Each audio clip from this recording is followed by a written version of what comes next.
J'ai l'immense plaisir, en ma qualité de directeur de la retraite, de vous accueillir dans nos locaux, cette belle salle à Toulouse, même s'il nous reste encore plein de choses à faire, à refaire dans cette salle, mais elle est toujours aussi sympathique au niveau de l'accueil. Un plaisir partagé à différents niveaux, un plaisir de pouvoir réaliser des choses avec, même si on est très petit dans cette organisation, mais réaliser quelque chose avec nos amis de cette possibilité. Ça, c'est une belle chose qu'on a un plaisir de pouvoir faire ensemble, et ça, on a un grand plaisir.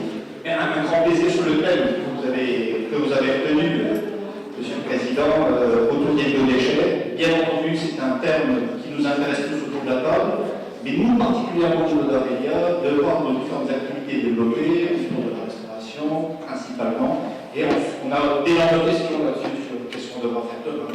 Et je pense qu'il y a beaucoup de monde autour de la table qui se disent certainement plein de choses à faire, et c'est très bien qu'on puisse y réfléchir ensemble. Donc, merci d'être venu pour cette conférence, et merci Christian.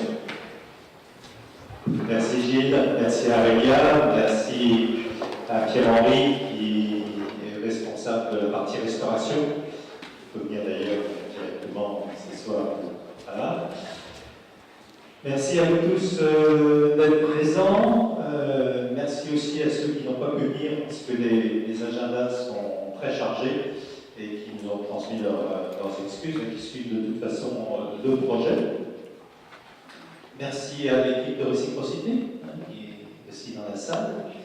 Je vois qui est partie prenante dans le projet, bien entendu. Merci à Jacques Parent qui a mené cette étude, je dirais, avec brio et qui nous a permis aussi d'organiser cette conférence aujourd'hui. Et puis merci à Pierre Tomzoum de KTS Productions qui va enregistrer toute notre après-midi donc en vidéo. Et on aura des actes qui vont être faits avec fidélité. Merci aussi, je n'ai pas retenu le nom de notre photographe qui est en train de mitrailler et qui va vous mitrailler tout au long. Voilà. Je vais tout de suite passer la parole à Jacques parce que, comme vous avez vu sur l'invitation, on avait prévu la présence de Philippe Frémaux. Malheureusement, Philippe est hospitalisé et Jacques va nous donner quelques nouvelles. Merci Christian. Donc, Philippe Frémaux est vraiment désolé de ne pas être parmi nous cet après-midi. Il a été hospitalisé la semaine dernière et a dû retourner à l'hôpital. Son état de santé est sérieux, les nouvelles ne sont pas vraiment rassurantes et ce matin même, il m'écrivait en SMS qu'il démarrait sa chimio. Philippe fait confiance donc à Anne-Laure Federici du RTES, à Michel Milarès de GECO, à Jean-François Miellé d'Ecovalim pour mettre en évidence la création d'activités d'emploi possibles dans le domaine des biodéchets, la production d'énergie renouvelable, la coopération territoriale que cette filière peut générer si elle se structure avec l'appui des collectivités concernées. Pour Philippe Frémaux, qui compte bien se battre contre la maladie, ce n'est que partie remise. Il espère vous voir à Dijon en novembre prochain, aux Journées de l'économie autrement, qu'il organise depuis plusieurs années pour le magazine Alternative Économie, à l'occasion du mois de l'économie sociale et solidaire. Les structures de l'économie sociale et solidaire ont depuis longtemps su concilier collecte, valorisation des déchets, réinsertion des publics en difficulté, conscients qu'elles peuvent apporter des réponses innovantes pour répondre aux enjeux de transition énergétique des territoires. En tant qu'organisateur des Journées de l'économie autrement, Philippe Frémaux a donné son accord de principe il y a quelques semaines pour un atelier biodéchets, pour qu'un atelier biodéchets se tienne à Lyon avec deux objectifs: valoriser les initiatives comme celle de Réciprocité et valoriser votre belle aventure de réseau national qui se structure. Voilà, je ne vais pas en dire plus, nous adressons bien évidemment à Philippe tous nos vœux de rétablissement. Merci Jacques. Alors pourquoi cette table autour des biodéchets? D'une part, vous le savez tous, la législation est en train de se mettre en place, en fixant d'un cadre contraignant de calendrier. Ceci étant, la question est complexe. La question des biodéchets, c'est à la fois une question technique, mais pas que. Et aujourd'hui, on a encore relativement peu de recul sur ces solutions-là, y compris sur le modèle économique. Alors, ceci étant, il faut avancer. Il faut avancer, et la rencontre d'aujourd'hui, en fait, où on a réuni à la fois des experts et puis vous qui êtes des partenaires sur ce projet, à la fois pour nous informer et pour engager une réflexion collective sur le sujet. Donc on est bien aujourd'hui dans un échange d'informations, on fait un peu du benchmark à domicile. Vous évitez d'aller à Lyon, d'aller à Lille, d'aller à Lille aussi pour la RTS. Voilà. On sait qu'il va y avoir des choix à faire qui seront à la fois des choix techniques, on va en parler tout à l'heure, des choix politiques et des choix socio-économiques. Ce sont tous les enjeux qu'on va aborder aujourd'hui. Et cette réunion constitue une étape dans un processus qui va se poursuivre. Ce n'est pas une fin en soi, il y a encore du travail à faire. Donc pour réciprocité, la réflexion autour des biodéchets a commencé il y a un an et demi à peu près avec l'éventualité de reprise de Pas contre la faim. On a travaillé sur le projet, il n'a pas pu se faire pour des raisons de situation financière. Ceci étant, il y avait une graine qui a été plantée, on avait déjà vu à l'époque qu'il fallait développer sur les biodéchets et qu'on ne pouvait pas se contenter d'être sur le pas pour avoir un modèle économique qui tienne. Donc on a commencé on a continué à travailler. Réciprocité a sollicité dans la team qui a financé un DLA. L'objectif du DLA était de vérifier l'opportunité et les conditions de faisabilité d'un pôle déchets à réciprocité. Donc c'est Jacques Parent qui a mené l'étude, fin de l'année dernière, jusque septembre à janvier en gros, et on a fait une restitution de DLA le 18 janvier en présence de l'ensemble des partenaires. Donc cette étude a permis de rencontrer un certain nombre d'acteurs, comme on est allé chercher aujourd'hui, de recenser ce qui se faisait dans les régions, de rencontrer des experts et de commencer à fédérer un certain nombre de partenaires, dont Aurélia, sur ce projet. À la lumière de cette première étude, donc il y avait l'accord des partenaires qui étaient présents pour la restitution du DLA, il a été décidé de continuer l'expérimentation, l'exploration. Le conseil départemental nous a débloqué une avance remboursable de 50 000 € qui va nous permettre de recruter sur un poste de responsable en fait, de ce pôle, qui va nous permettre d'avancer, et qui nous permet également de démarrer une étude technique de faisabilité sur ce genre de projet. Une expérimentation qui est faite avec GECO, dont on va vous parler tout à l'heure, en partenariat avec Amélie. Donc Michel Minares, ici présent, qui est directeur général de GECO, hein, président, pardon, et puis Pierre-Henri, qui vont nous parler de cette expérimentation et de ce qu'on envisage de mettre en place. Voilà où j'en suis. Donc la question des biodéchets de façon plus large entre aussi dans des réflexions qui sont engagées aujourd'hui au niveau de l'État, de la région, de la métropole, de la ville de Nancy, sur la transition écologique, écologique. Hein, les biodéchets, l'alimentation sont une partie en fait, de cette réflexion. Et aujourd'hui, il y a beaucoup d'effervescence autour de ça. Cette première analyse qu'on a pu faire nous montre que les solutions à mettre en place sur ce secteur de biodéchets impliquent une multiplicité d'acteurs. Ce n'est pas un acteur qui peut pouvoir tout faire, tout résoudre, et qui implique en particulier les collectivités, les associations et les industriels. Alors, c'est une formidable opportunité qui se présente à nous sur un territoire pour développer des solutions collaboratives d'intérêt à la fois économique, social et sociétal. Social et sociétal parce que, effectivement, il y a un volet insertion qui peut se développer sur ces activités-là, mais il y a aussi la création d'emplois. On a autour de table Anne-Laure Fédérici, qui est la directrice du RTES, le réseau des territoires pour une économie solidaire, et qui va nous apporter son éclairage sur ce côté projet de territoire, collaboration entre les collectivités, associations et monde de l'entreprise. Alors, quand on dit projet collaboratif, il y a des questions de fiabilité qui se posent. Il faut que ça fonctionne, et ça fonctionne dans la durée. Il y a des questions de structuration et des questions de gouvernance.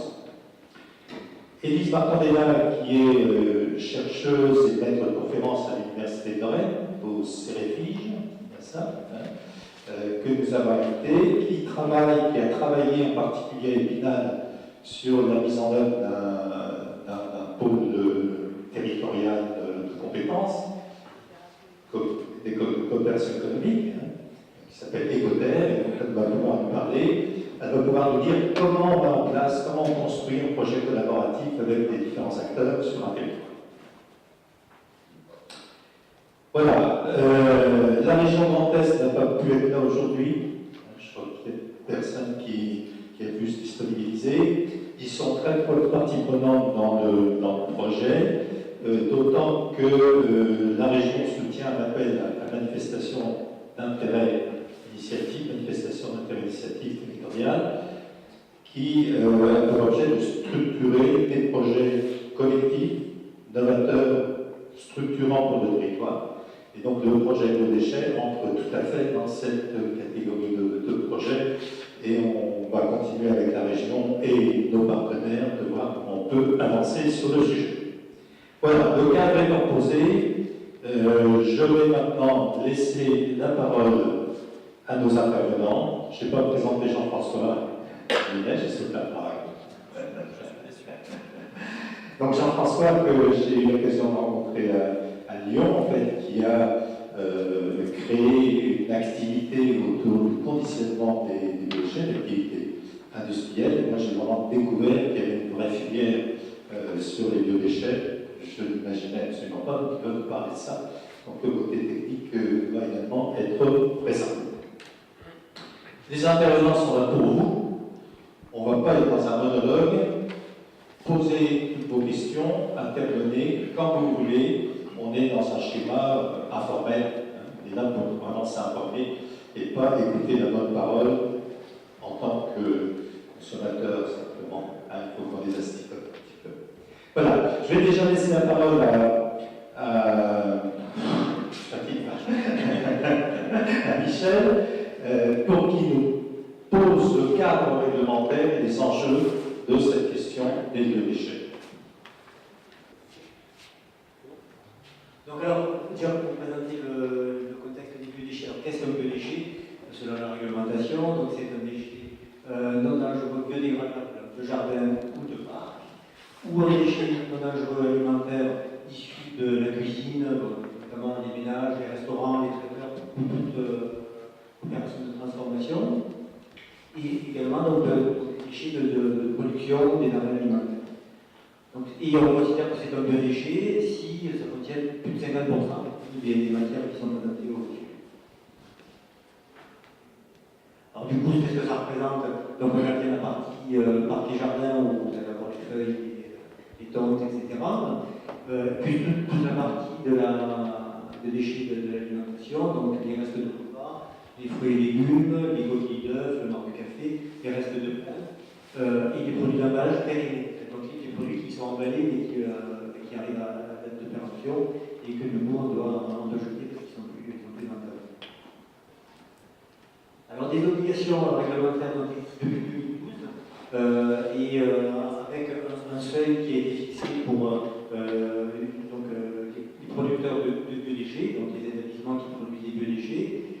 Lorsqu'ils produisent maintenant plus de 10 tonnes par an, doivent effectuer un tri sélectif de ces biodéchets et réaliser une valorisation organique, ou faire réaliser une valorisation Donc, ça peut être donc, avec l'objectif d'avoir un tri à la source et de permettre une valorisation qui permette le retour au sol et de réduire les émissions de gaz à effet de serre. Alors pour l'instant, les ménages ne sont pas concernés par cette obligation, même s'il y a des expériences qui se mettent en place dans différentes régions pour déjà faire du tri sélectif de biodéchets. Pour le moment, ce n'est pas encore généralisé. Alors, dans la loi de transition écologique, un des objectifs, c'est de faire réduire ces seuils. Et l'idée, c'est qu'en 2025, il n'y ait plus de minimum pour les professionnels. Donc, dès le premier kilo, les biodéchets doivent être triés et valorisés. Et les ménages vont commencer à être concernés. Et l'idée, c'est que à partir de 2020, il y ait 15 millions de ménages, donc d'habitants plutôt, qui sont concernés par le tri sélectif des biodéchets et 25 millions en 2025. Pour représenter qu'est-ce que ça donne comme gisement finalement les biodéchets en France, donc c'est déjà 31% des ordures ménagères individuelles ou assimilées. Et les ménages représentent presque 70%, donc avec 15 millions de tonnes, c'est 1 million de tonnes par an. Les activités économiques, donc avec les gros producteurs, ceux qui font plus de 10 tonnes par an, qui représentent 4,7 millions de tonnes par an. Et les activités individuelles, qui font à peu près 10%, donc 2 millions de tonnes par an. Donc sur la partie qui concerne les gros producteurs, il y a quand même déjà 5 millions de tonnes qui sont des déchets de parc, des tonnes, et il reste 1,5 million de tonnes de déchets alimentaires qui se répartissent comme produits, donc avec du commerce, de l'industrie, de la restauration de boutiques, des marchés forains et du marché nouveau.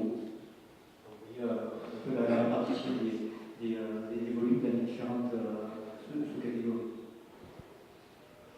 Et alors, donc, avec les extensions des consignes de tri, on voit que logiquement, le biodéchet qui va être concerné va augmenter, donc avec notamment les ménages. Et donc, en 2025, on sera dans plus de 1 million de tonnes de biodéchets qui devraient être concernés par le tri sélectif et la valorisation sélective. Alors, pour quelle filière? Donc, on a vu tout à l'heure la réglementation pour mettre en avant le retour au sol. Et donc, effectivement, c'est une sorte de hiérarchie qui est proposée par la réglementation, avec, premièrement, le retour au sol, par du compostage individuel, notamment pour les ménages, du compostage industriel pour ça sera plus pour les professionnels, et la méthanisation, sans fermer la porte à d'autres valorisations possibles, comme l'alimentation animale, même si la réglementation se durcit là-dessus, ou d'autres valorisations matières.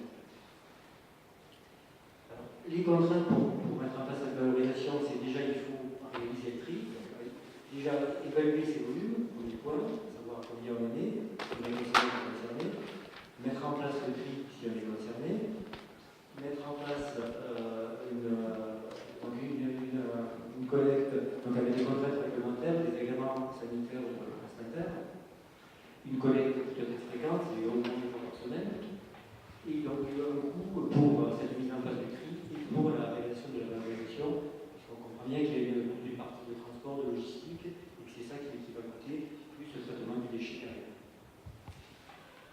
Alors c'est encore une réglementation qui est peu appliquée. Pourquoi? Alors même s'il y a une réglementation qui existe, il y a encore des freins à cette mise en place, alors, qui sont déjà, il y a un surcoût, donc les établissements qui doivent trier, ça leur coûte de l'argent, donc c'est forcément on hésite un peu à s'y lancer, que ça réclame du temps d'investissement pour mettre en place et faire le tri. Beaucoup ne savent pas comment faire, ils ne savent pas comment s'y prendre, donc ils ne sont pas accompagnés pour ça. Il y a encore pas, on va dire plutôt peu de contrôle, ce qui fait que les sanctions ne sont pas appliquées, même si les sanctions doivent être sévères, concrètement elles ne sont pas mises en œuvre. Et il manque encore une logique d'incitation qui fasse que les producteurs vont faire le pas pour se lancer dans le. Alors, les enjeux des biodéchets, donc, il y en a, donc on voit bien que la réglementation a du mal à se mettre en route, mais il y a vraiment quelque chose qui est des enjeux qui sont liés à ces biodéchets. Donc c'est déjà de lutter contre le gaspillage alimentaire, qui représente d'un point de vue économique, si on prend toute la filière, depuis la production jusqu'à la consommation, des 10 millions de tonnes par an et plus d'une dizaine de milliards d'euros, 7 milliards d'euros en France.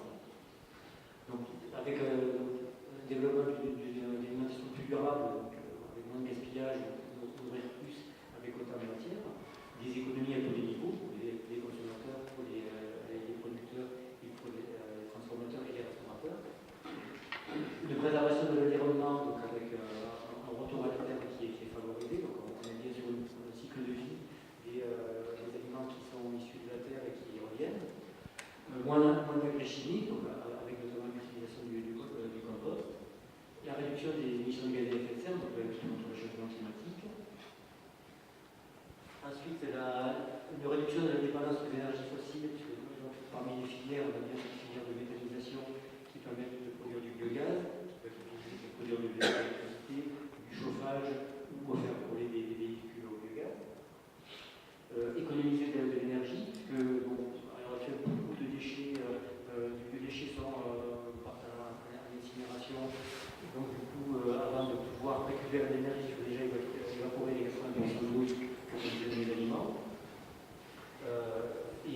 Sans oublier tous les déchets qui peuvent être enfouis, qui du coup sont perdus, ne reviennent même pas vraiment à la terre. Et ensuite, le dernier enjeu, c'est la création d'un emploi local pour ces filières de collecte de valorisation, mais aussi par tout le travail de sensibilisation contre la mise en place. Et donc, alors, pourquoi l'ESS, les entreprises de l'ESS ont vraiment un rôle à jouer là-dedans? C'est que, historiquement, les entreprises d'économie sociale et solidaire ont joué des rôles moteurs et souvent précurseurs dans la mise en place de filières de valorisation de déchets. On se souvient des filières de textile, des déchets électroniques, où ce sont les structures de l'ESS qui sont lancées dans cette mise en place alors que les filières n'étaient pas encore rentables. C'est aussi leur capacité à agir à la fois sur les trois volets de l'environnement, de l'économique et du social, et en travaillant dans la profit de l'intérêt public, et aussi le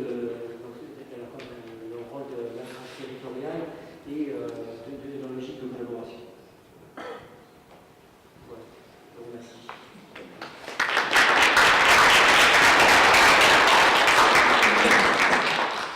Merci Michel. Est-ce que vous avez des questions éventuellement à poser avant qu'on passe à la deuxième intervention? C'est clair? Si j'ai une question. Oui. C'est juste parce que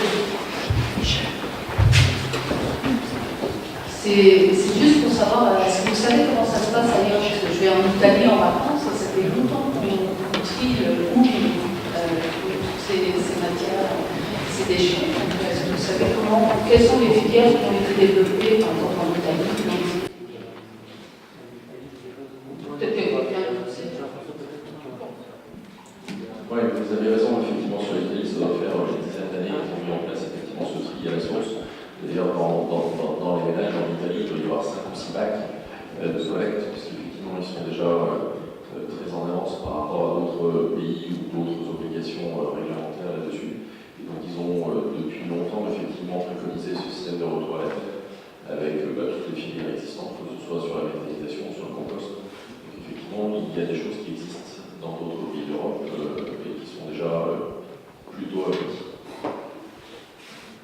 Voilà, je te propose de garder le micro, Jean-François, et de parler du process, de ce que tu as mis après ça.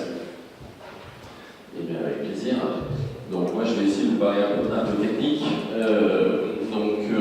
Alors aujourd'hui, sans rentrer dans trop de détails, mais pour expliquer comment on peut se mettre une filière complète de biodéchets, il y a vraiment deux aspects importants. Il y a la partie amont, c'est toute la mise en place de la collecte technique, les camions poubelles, pour faire simple et pour imaginer, et la partie aval, qui va être effectivement toute la partie transformation de la matière, valorisation de la matière. Tout ça pour dire qu'effectivement, un projet de mise en place d'une filière de biodéchets, c'est effectivement en amont toute une phase de réflexion telle que vous êtes en train d'initier aujourd'hui, c'est-à-dire effectivement qui peuvent être les acteurs moteurs autour de la table pour alimenter tout ça, mais derrière il y a un vrai contexte industriel, et même si effectivement demain on s'inscrit dans une logique sur le projet que vous portez, dans une logique de SS, derrière ça il y a aussi effectivement un vrai besoin de structuration et d'organisation métier autour de ça. Donc sur la partie amont, on va dire la partie collecte, pour faire simple, il y a plusieurs méthodes de collecte, mais il y en a une que vous connaissez tous qui va s'appliquer plus particulièrement sur la collecte en porte-à-porte, la collecte des ménages. C'est purement et simplement les camions poubelles que vous avez l'habitude de voir dans vos rues qui font ce qu'on appelle de la levée de bac, c'est-à-dire ils prennent votre bac, ils le vident et ils vous restituent votre bac. Ça c'est une méthode de collecte qui va être bien adaptée effectivement pour, on va dire, la partie centre-ville et la partie de l'habitat. Et il y a une autre méthode de collecte qui va être, elle, plus adaptée aux producteurs, aux acteurs directs et indirects de production de biodéchets. C'est tout le monde de la restauration, sur lequel, et quand je parle de restauration, ça peut être de la restauration de quartier, la restauration de centre-ville, mais aussi et surtout beaucoup la restauration collective. Et là, que ce soit la restauration collective dans le monde du scolaire, dans le monde de la santé ou dans le monde de l'entreprise. Et là, je vais citer des acteurs pour imager la chose, c'est tous les producteurs de déchets alimentaires dans le monde de la restauration collective, c'est des entités comme des Sodexo, des entités comme Meilleur, etc., pour lesquelles effectivement le mode opératoire de collecte est plutôt dans une logique d'échange de bacs, c'est-à-dire qu'on prend des bacs pleins échangés par des bacs vides. Tout ça pour dire qu'effectivement, dans la mise en place d'une filière de déchets alimentaires, il n'y a pas une seule solution, il y a vraiment des solutions différentes avec des moyens techniques à engager qui sont là aussi différents, qui sont soit des camions poubelles, soit des camions plus à vocation traditionnelle pour s'adapter et pour répondre toujours dans la mise en place d'une filière de la sorte à des obligations réglementaires. Michel en a parlé, il y a effectivement une obligation de fréquence de collecte, mais pour essayer aussi de répondre à un certain nombre de freins qui sont naturels de la part des restaurateurs ou de vous demain au domicile, c'est-à-dire ok, mais ça va créer des nuisances, ça sent mauvais, je vais avoir effectivement un certain nombre de contraintes vis-à-vis des petites bébêtes qui volent, des petites bébêtes qui rampent, pardon, qui vont se créer parce que si je stocke mes déchets alimentaires de la sorte. Donc il y a effectivement là-dessus une vraie praticité de métier à mettre en œuvre, tant sur les moyens déployés, les moyens de collecte, les types de bacs, mais aussi les moyens de collecte pour essayer d'endiguer ou d'éviter au maximum effectivement toute cette problématique, tous ces levées de freins naturels qui peuvent intervenir. Donc ça c'est sur la partie amont, une véritable organisation, une véritable compétence métier. Je crois qu'on a des amis de Veolia qui sont dans la salle, qui ne me contrediront pas là-dessus sur la complexité que peut être la mise en place effectivement d'une collecte spécifique sur les déchets alimentaires par rapport à tous les a priori qu'on peut avoir. Après, la deuxième partie, la partie plus aval, c'est la partie effectivement transformation ou valorisation de la matière. Et là, pour le coup, on est encore dans des modes industriels. Michel a parlé tout à l'heure du compostage que l'on peut faire au fond du jardin. Donc là, on est effectivement sur ce qu'on appelle du home compost. Imaginez que ça peut effectivement avoir une vocation, mais vu les enjeux et les volumes que l'on produit de déchets alimentaires aujourd'hui sur nos territoires, il faut qu'on s'inscrive dans des modes industriels un peu plus structurants, ne serait-ce qu'en regard des volumes. Tout ça pour dire qu'aujourd'hui, il n'y a pas une solution de traitement des déchets alimentaires. On parle de la méthanisation. La méthanisation n'est pas la solution, c'est une des solutions. C'est-à-dire que derrière, pour la valorisation des déchets alimentaires, si je veux d'en citer un certain nombre, vous avez effectivement, et sans hiérarchisation, il y a la méthanisation, il y a le compostage industriel, vous avez dans certains cas du lombricompostage qui peut amener du sens sur certaines typologies de produits, sur certains territoires. Vous avez des systèmes de pré-traitement in situ, c'est-à-dire qu'il y a des systèmes de déshydratation des déchets alimentaires qui existent aussi dans certains cas, c'est-à-dire qu'on essaye de mettre en place des machines chez le producteur de déchets pour aller directement sur la transformation de ces matières pour essayer d'éviter la phase de collecte ou de pré-collecte de ces déchets. Bref, tout ça pour dire qu'aujourd'hui, sur la partie de valorisation des déchets alimentaires, il n'y a pas une solution, il y a des solutions. Et tout ça est un point important dans ce projet que vous êtes en train de lancer, c'est effectivement, certes, de mettre les acteurs autour de la table, certes, de pouvoir codifier ou quantifier l'impact social, sociétal, humain qui s'y rattache, mais tout ça dépendra effectivement des choix et des positions qui seront prises par les territoires par les élus qui initieront ce projet pour dire ok, quel est le mode opératoire qui va amener le plus de sens pour notre territoire de Nancy ou du Grand Est, je ne sais pas quel est le bon terme consacré, pour effectivement savoir si c'est un territoire qui a besoin de produire une manière la moins impactante possible pour apporter, pour réamender les sols et donc pour produire de l'organique ou de la matière organique propre pour le monde paysan, ou est-ce que vous êtes plus dans une problématique de besoin énergétique et d'être dans une méthanisation de production énergétique, que ce soit du gaz ou que ce soit de l'électricité. Bref, tout ça c'est une vraie réflexion amont à avoir dans la globalité de ce projet pour après pouvoir prendre les bons choix techniques, opérationnels et industriels qui s'y rattachent, en ayant toujours en ligne de mire effectivement cette obligation ou ce postulat de base de la loi Grenelle 2 de l'environnement qui disait mettons en place un système de retour à la terre pour être cohérent et pour essayer d'être le moins impactant possible et d'essayer de reprendre les bonnes pratiques de nos anciens qui effectivement avaient bien avant nous effectivement inventé le bon système de valorisation des déchets alimentaires en les retournant à la terre. Donc c'est tout ça qui se cache derrière, donc en s'inscrivant dans des termes à la mode, mais qui veulent dire la même chose, la territorialité, c'est-à-dire effectivement d'avoir une logique de circuit court, d'une collecte locale, d'un pré-traitement local, avec de la main-d'œuvre locale et une valorisation locale. Et tout ça s'inscrit dans un projet global qui doit être maîtrisé dans son début pour effectivement y apporter du sens, pour s'inscrire après derrière dans une logique d'économie circulaire, ça aussi c'est des termes consacrés, qui sont galvaudés dans certains cas, mais qui peuvent apporter du sens et qui peuvent derrière, comme le disait le président, effectivement, véritablement générer de l'emploi local et de l'emploi durable, avec des mises en avant dans certains cas de phases de R&D ou de choses un peu innovantes. Le président nous a demandé de mettre un exemple appliqué pour démontrer effectivement ce qui peut se faire. Là au fond de la salle, vous pourrez voir tout à l'heure au moment du petit pot de l'amitié. Donc vous pourrez voir effectivement ce que l'on peut faire avec des déchets alimentaires aujourd'hui. Alors c'est un exemple certes anecdotique, mais on s'est nous organisé pour collecter de manière dissociée le marc de café, qui est évidemment concerné dans cette famille des déchets alimentaires. Il peut aller et il doit aller dans la poubelle de tri sélectif des déchets alimentaires, mais nous on se fait à le collecter de manière dissociée. Parce qu'on s'est aperçu qu'avec un peu de recherche et développement, on peut faire plein de choses avec le marc de café. Donc je reviens encore sur le bon sens paysan. On peut amender les sols, bien évidemment, on peut bien mettre le marc de café au pied des rosiers.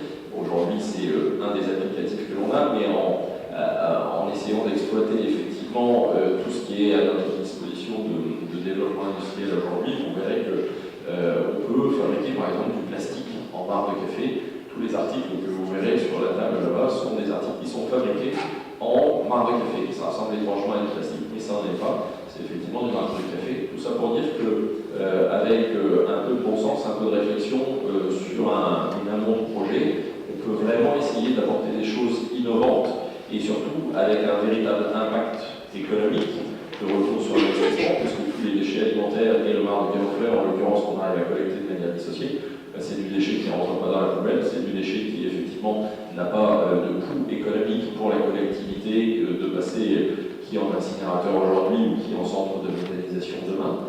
Donc tout ça peut effectivement apporter un véritable projet quand il est bien mené, il est bien réfléchi dès son début. Et des exemples comme ça, dans le monde des filières de déchets alimentaires, il y en a un certain nombre. Et en le prenant à sa base et à son début, il y a effectivement de belles perspectives pour des structures de l'insertion sociale, puisque effectivement ça rentre complètement dans le spectre de ce que vous évertuez effectivement à développer avec des filières innovantes dans le monde du déchet, que ce soit pour les déchets électroniques et tout un tas de choses. Vous parliez du pain tout à l'heure, qui était un projet qui malheureusement n'a pas pu être perduré. Mais voilà, tout ça s'inscrit dans cette logique-là. Tout ça pour dire qu'il y a des vraies choses intéressantes à faire au niveau du déchet, dans une logique industrielle, mais dans une logique aussi qui peut être industrielle locale. Et quand je dis industrielle, c'est pas forcément des usines. Là, c'est pas une visée contre nos amis de chez Veolia, c'est pas des énormes usines effectivement qui vont passer des millions de tonnes, c'est vraiment des logiques locales et territoriale. Là, vous avez quelques exemples, quelques photos sur une visite qui s'est passée chez nous, puisque effectivement, un point important, et sans rentrer dans trop de détails, mais les déchets alimentaires, quand ils sont collectés, avant de pouvoir être valorisés, ils ont besoin d'être pré-transformés et de transformer ou de pratiquer ce qu'on appelle des soupes de déchets alimentaires, parce que quand on récupère les déchets dans le monde de la restauration, bien souvent il y a des impuretés, c'est-à-dire qu'on n'est pas à l'abri d'un écolier qui a laissé passer la cuillère ou le couteau, effectivement, ou carrément l'assiette dans la poubelle, ou le bloc yaourt. Donc on a besoin effectivement de sortir ces indésirables pour ne pas les retrouver dans nos champs au moment de l'épandage après la transformation. Donc on a mis en place des filières ou un système de ce qu'on appelle de déconditionnement. Donc là je pense que vous avez la photo qui est là-haut, qui est une ligne de déconditionnement qui transforme et qui fabrique de la soupe de déchets alimentaires pour après aller dans les usines de méthanisation et pour effectivement aller jusqu'à son terme de valorisation matière de manière optimale et la plus propre et la plus réglementaire possible, puisque derrière tout ça, Michel en a parlé rapidement, mais effectivement, une filière de biodéchets aujourd'hui, c'est vraiment quelque chose qui est réglementé, puisqu'on touche aux déchets, et notre beau pays, la France, est un pays réglementaire, et en particulier dans le monde du déchet. Donc effectivement, tout ça est sous couvert d'autorisation, d'agréments, que ce soit sur la partie collecte, on a eu des agréments de collecte spécifiques, on a des agréments spécifiques pour la transformation de la matière, tout ça étant géré par des organes de tutelle qui sont les services vétérinaires ou les services de l'ADREAL, de la DTP, suivant les territoires. Donc là aussi, une vraie démarche industrielle dans l'obtention de ces agréments, mais on ne fait pas tout et n'importe quoi dans la mise en place d'une filière de déchets alimentaires aujourd'hui en France ou sur n'importe quel territoire. Donc ce conditionnement qui permet de trier les indésirables, est-ce qu'il a aussi un avantage en termes de rendement de méthanisation derrière? Très clairement, c'est l'objectif affiché, c'est-à-dire que quand on s'inscrit dans une filière de méthanisation, l'objectif c'est d'être le plus productif en énergie verte ou en production d'énergie verte. Donc effectivement, c'est et d'enlever les indésirables, la petite cuillère dont je parlais tout à l'heure, mais c'est effectivement de pouvoir faire un pré-mélange de tous les déchets de manière optimale pour avoir ce qu'on appelle la meilleure puissance méthanogène, le meilleur rapport méthanogène, c'est-à-dire de pouvoir produire le plus de gaz possible avec le moins de matière ou avec une matière la plus homogène. Puisque pour ceux qui ne connaissent pas l'unité de méthanisation, c'est quoi? C'est grosso modo, c'est une grosse cocotte minute dans laquelle vous allez mettre tous les déchets alimentaires et vous allez mettre le feu sous cette cocotte minute pour essayer de les maintenir à température et de les faire pourrir le plus vite possible ou de manière maîtrisée pour produire le maximum de dégagement de mauvaises odeurs que vous avez dans vos poubelles aujourd'hui. Mais ces mauvaises odeurs, pour nous, elles ont un vrai intérêt parce qu'effectivement, c'est du gaz, c'est du CH4, c'est du méthane, c'est ça comme vous voulez, pour ne pas rentrer dans trop d'approches techniques, mais c'est le fait de pouvoir inerter et rendre productif en termes de gaz de manière optimale pour avoir le plus de production de gaz ou d'énergie, si on fait de l'électricité derrière, et d'avoir le meilleur rendement de produits agronomiques derrière pour aller sur les plans d'épandage, puisque l'objectif final, c'est ou de la production d'énergie verte ou de la production de produits de retour à la terre, et donc pour aller à l'épandage et avoir un produit qui peut être épandu dans le monde agricole, mais qui peut être épandu avec une qualité agronomique, c'est-à-dire qu'il est encore des qualités nutritives pour la terre ou pour les plantes ou pour quel que soit le programme d'application derrière. Tu as parlé des normes de café. Il y a aussi un volet qui est extrêmement intéressant, c'est le côté pédagogique. On voit bien qu'aller sur la filière biodéchets, c'est changer les comportements. On est dans la dynamique de la transition écologique. Changer les comportements, ça se fait pas en claquant des doigts, ça s'accompagne, il y a de la médiation à mettre en place.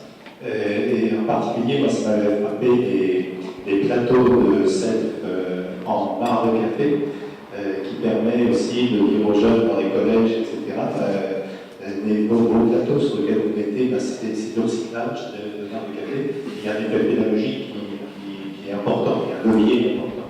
Ça, c'est effectivement un point important parce qu'aujourd'hui, la première réaction quand on met en place une nouvelle filière, c'est ce sentiment de il y a encore une poubelle à gérer, encore un tri, encore un acte de tri, encore un geste supplémentaire. Et donc c'est d'essayer d'apporter du sens, de dire ok, tu dois trier les déchets alimentaires, mais voilà, c'est vraiment empreint de sens et d'intérêt et social et sociétal et économique, etc. Et ça amène du sens. Et l'exemple du bar de café, clairement, dans les écoles, c'est un vrai support qui fonctionne, puisque vous verrez là-bas, on a des plateaux de type plateau de cantine qui sont faits en bar de café.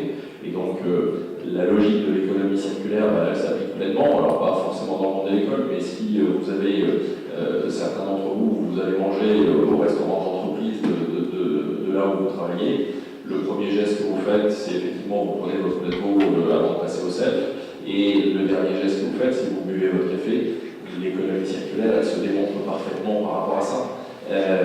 Donc on s'inscrit là-dedans. Et effectivement, au niveau des écoles, sur la région d'où je viens, donc sur le Grand Lyon, il y a effectivement une vraie démarche qui est faite au niveau tant de la région que du département pour essayer d'inscrire ce geste de tri au niveau des jeunes sur déjà le geste de tri au moment de la dépose plateau, c'est d'apprendre à faire la séparation des différents déchets et derrière d'apporter un vrai programme pédagogique tout au long de l'année sur voilà, c'est quoi une usine de méthanisation, c'est quoi du gaz d'énergie verte, c'est quoi la production électrique aujourd'hui ou l'électricité, comment elle peut être faite de manière différente, etc. Donc c'est un véritable enjeu qui peut avoir pas que localement de la création d'emplois sociaux, pas que localement d'éviter de payer des taxes sur les ordures ménagères, pas localement que d'avoir des camions poubelles en plus dans la rue, etc. Il y a une vraie logique, il y a un vrai concept, il y a un véritable intérêt, mais encore une fois, si les élus, dès le début, intègrent effectivement tout le bénéfice qu'ils peuvent en tirer. Et là, c'est pas forcément que l'économie, c'est pas que forcément du retour sur investissement, mais c'est un vrai projet ambitieux et qui peut vraiment intégrer toute la ville, effectivement, à tous les niveaux. Et on sait que les enfants sont des vecteurs très efficaces pour faire coucher les parents. Là, ça ne coûte rien à la collectivité. Et Michel a parlé tout à l'heure de 2025. 2025, c'est effectivement les parents des enfants qui vont devoir le faire. Donc aujourd'hui, d'éduquer les enfants pour le 2025 de demain, c'est le bon début du geste de tri qui va devoir s'opérer à la maison demain. Donc là, on c'est maintenant qu'il faut y aller et c'est les collectivités demain qui vont mettre en place la collecte vont s'évacuer à mettre des agents du tri, des ambassadeurs du tri pour essayer d'expliquer, etc. Alors qu'ils ont des millions d'ambassadeurs du tri gratuits dans les écoles pour effectivement commencer à initier la démarche et que les jeunes disent à leurs parents, quand le nouveau bac marron, parce qu'il sera marron, arrivera à la maison, de dire non mais papa, maman, je t'explique ce que tu dois mettre dans le bac marron, c'est ci et c'est ça, et tu dois pas mettre ci, et tu dois pas mettre ça. Et ça c'est gratuit. Et les parents de café sont compostables. Absolument. Je veux dire, dans une économie circulaire. Multiples solutions, multiples partenaires. Je vais passer la parole à Alain Pédérici. Comment est-ce qu'on peut mobiliser les partenaires, en particulier les collectivités, des associations, des entreprises, sur un projet comme ça? Bonjour, alors peut-être un mot sur le RTES, parce que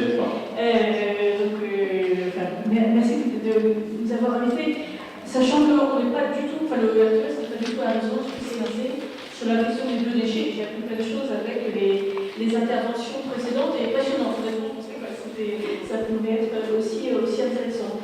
Le RTE, c'est un réseau de collectivités locales qui a été créé il y a une quinzaine d'années, des collectivités qui mettent en place des politiques de soutien à l'économie sociale et solidaire sur leur territoire. Et donc c'est un réseau d'échanges de pratiques entre collectivités, c'est un réseau de formation pour les élus et pour les services de collectivité, et c'est aussi un réseau qui essaie de faire avancer la place de l'économie sociale et solidaire dans les politiques publiques au niveau national et au niveau européen, puisque on a bien vu que les politiques nationales ont un impact avec ce que Michel évoquait sur la question de la loi de transition énergétique. On pourrait aussi évoquer la prochaine loi économie circulaire qui est en discussion aujourd'hui. Et le niveau européen a également un impact très important avec les engagements fin 2030 de la fin de l'enfouissement des déchets, qui est donc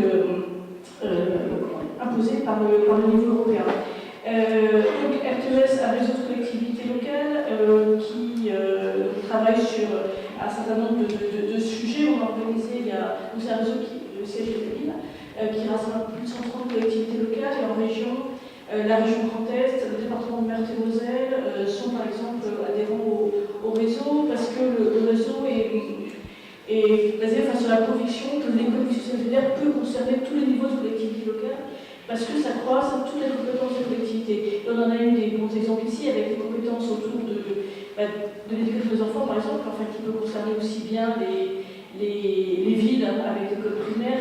départements qui peuvent aussi impliquer les collèges, les régions et les lycées. Donc rien que sur cet exemple, on voit bien que tous les niveaux de collectivités peuvent être concernés. Alors, par rapport à ce qui a été dit, on a organisé une rencontre il y a 2 jours à Nancy sur la question du développement rural et de la place des acteurs de l'économie sociale dans le développement rural. Et vraiment, enfin, ce qui m'a frappé, c'est que ce qui a été dit, c'est l'importance de la coopération entre différents acteurs pour favoriser le développement des territoires. En particulier les territoires les plus fragiles, comme en quartier de la ville ou en milieu rural, mais cette nécessaire coopération entre les acteurs, entre acteurs associatifs, entre collectivités locales, entreprises, mais aussi universités, on vient d'en discuter autour de la question des pôles territoriaux de coopération économique. Donc, et on a une illustration par un géographe qui expliquait avec vraiment des schémas d'appui sur les coopérations qui peuvent favoriser le développement du territoire. Donc cette coopération est nécessaire, mais elle n'est pas du tout évidente. Elle est même souvent assez difficile pour plusieurs raisons. Enfin, je pense qu'il y a des raisons de culture qui sont différentes entre collectivités, entre associations, entre entreprises. On revient très souvent aussi la question de la temporalité qui est différente. La temporalité au sein d'une collectivité est quand même très souvent rythmée par les élections. Et là, on voit aujourd'hui la difficulté aussi de travailler avec des villes de cette intercommunalité compte tenu de la période électorale qui s'avance. Donc cette question de temporalité, elle rend aussi le travail en collectif plus compliqué. Et puis, il y a aussi la question, vraiment un ingrédient qui est indispensable, c'est la question de la confiance. La confiance entre les différents acteurs. Et cette confiance, elle se construit dans le temps, elle se construit par des projets qui commencent à être partagés et elle ne peut pas se décréter dans le temps. Donc il y a vraiment cette notion de temps nécessaire pour la construction des projets. Et je vais être rapide, mais sur GECO, ça fait combien 15 ans 12 ans que GECO existe. Et on voit bien ce temps que ça a demandé pour construire petit à petit des relations avec les différents acteurs et aussi avec les collectivités locales. Enfin, la confiance nécessaire dans les collectivités pour les différentes solutions proposées par les acteurs, c'est vraiment un point qui est important. Et plus ça demande de temps, plus vous allez arriver vite, parce qu'il n'y a pas de temps à perdre. Tout à fait. Et il n'y a bien pas de temps à perdre parce que les enjeux environnementaux aujourd'hui sont effectivement particulièrement criants. Les enjeux sociaux aussi. On a rappelé le fait que les acteurs de l'économie sociale contribuent à créer des emplois dans le territoire. Et aujourd'hui, il y a besoin de ces emplois, des emplois non délocalisables. C'est un élément qui est effectivement urgent. Et donc l'importance de démarrer dès aujourd'hui ces questions. Je voulais juste dire un mot par rapport à ce que Michel indiquait sur le fait que les acteurs de l'ESS travaillent sur cette dimension depuis très longtemps. C'est vrai, mais c'est aussi vrai qu'aujourd'hui, il y a aussi d'autres acteurs qui s'intéressent à ces domaines et qu'on voit dans différents domaines que l'ESS a permis de défricher beaucoup de filières. Et que la difficulté, c'est que quand cette filière commence à être rentable, par l'évolution de l'environnement, par la fiscalisation, par un certain nombre de facteurs, on voit aussi des acteurs qui s'intéressent à ces filières. Et le travail qu'on essaie de mener au sein du RTES, c'est de sensibiliser les collectivités locales à l'intérêt de travailler avec les acteurs de l'ESS, de construire avec les acteurs de l'ESS des filières qui soient dans le domaine des déchets, du réemploi, dans le domaine de la mobilité, dans un tas de domaines où l'ESS contribue vraiment à créer des emplois qui ne sont pas délocalisables, contribue aussi à avoir une certaine relocalisation de la valeur ajoutée. La valeur ajoutée qui est produite, elle reste dans le territoire. Et l'ESS s'appuie aussi sur les ressources du territoire, la participation des habitants, bénévoles. Enfin, voilà, il y a un tas d'arguments qui font que les aides de l'ESS sont particulièrement bien placées, on va dire, pour aborder ces enjeux, mais que ce n'est pas toujours évident quand on a en face de grosses entreprises qui commencent à s'intéresser à ces marchés émergents. On parle beaucoup d'intelligence collective, mais ça, c'est vraiment une opportunité de développer de l'intelligence collective au niveau d'un territoire. Oui, tout à fait. Tout à fait. Alors, les collectivités ont un rôle qui est vraiment important à jouer. On a vu la compétence gestion des déchets, le service public de gestion des déchets est assuré par aujourd'hui ces compétences des intercommunalités de métropole, qui aujourd'hui donc compétences de la collectivité locale. Elles ont un rôle également important à jouer sur la prévention, sur les politiques de réduction des déchets, d'amélioration de la collecte du tri. Elles ont aussi un rôle important à jouer au travers de leur politique d'achat, responsable, et au travers des marchés publics qu'elles peuvent émettre, que ce soit pour la gestion des déchets ou pour d'autres marchés. Il y a vraiment un rôle important des collectivités que dans le cadre de ces marchés publics, il puisse y avoir donc ce qu'on appelle des clauses sociales ou environnementales qui permettent de s'assurer que le service va vraiment profiter au territoire et à ses habitants. Pour citer une citation que j'aime beaucoup de Sénèque, c'est pas parce que c'est difficile que nous n'osons pas, c'est parce que nous n'osons pas que c'est difficile. Donc on va oser. Élise, un projet collaboratif, c'est quoi? On signe un papier, on est d'accord pour travailler ensemble, ou c'est quelque chose de structuré, d'organisé, avec un certain nombre de règles? Comment on fonctionne sur un projet collaboratif? Alors, j'ai déjà présenté, je suis chercheur en sciences de gestion, je travaille au CEREFIG à l'Université de Lorraine. Et donc, quand je regarde les projets collaboratifs, je les regarde avec ces lunettes-là de chercheurs en sciences de gestion. Donc, quand j'entends parler d'une filière de gestion des biodéchets qui pourrait démarrer sur un territoire, je me dis, ben, tiens, on est face à un projet innovant collaboratif. Et puisque c'est d'intérêt général et puis qu'on parle de circuits courts, etc., c'est ancré dans un territoire. Donc moi, j'appelle ça un projet innovant collaboratif territorial. Qu'est-ce qui est important dans ces mots-là, dans la façon de dénommer ça, c'est le terme innovant. Innovant, ça va faire penser au fait qu'on ne sait pas faire, c'est nouveau. Donc c'est quelque chose qu'on va devoir aborder différemment des autres projets qu'on a l'habitude de gérer dans son organisation, chacun à sa façon. L'autre terme important dans ce projet innovant collaboratif, c'est le collaboratif. C'est pas tellement naturel chez nous. On a l'habitude de traiter ces projets, même des projets complexes, au sein de son entreprise, avec des règles qui sont établies. On sait gérer, même si c'est possible, on sait gérer le projet complexe au sein de son entreprise parce que quelqu'un a écrit les bonnes pratiques pour gérer un projet complexe dans notre entreprise, ou dans notre laboratoire, ou dans notre collectivité. Donc c'est difficile, mais il existe des outils, des instruments de gestion pour gérer ces projets. Quand on est face au projet innovant collaboratif, interorganisationnel sur le territoire, où sont les règles?